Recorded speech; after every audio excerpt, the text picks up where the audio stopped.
Welcome to The Last Breakfast. Please enjoy the video. You'll start by confirming your iPhone is on a recent iOS menus match. Update if needed.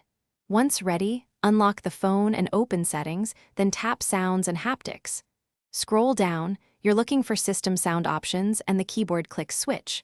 Toggle it off to silence typing clicks instantly. You do this to remove audible feedback without affecting haptics or ringer volume. If you prefer, use Control Center for quick access to a Do Not Disturb alternative. Once done with the basic switch, you may want to refine feedback. Go to Settings Accessibility Touch to inspect Haptic Touch and System Haptics. Turn System Haptics off if you want zero vibration. If you're using a third-party keyboard app, open its settings. Some have independent sound controls, so make sure they are off. Make sure to test in Messages. If clicks persist, temporarily enable Do Not Disturb or hold the volume down to confirm the system's sound pathway, rather than app-specific audio. To finish, open Notes or Messages and type to verify keyboard clicks are silenced across apps. This confirms the change took effect. If you still hear clicks, toggle keyboard clicks off and on, then restart the iPhone.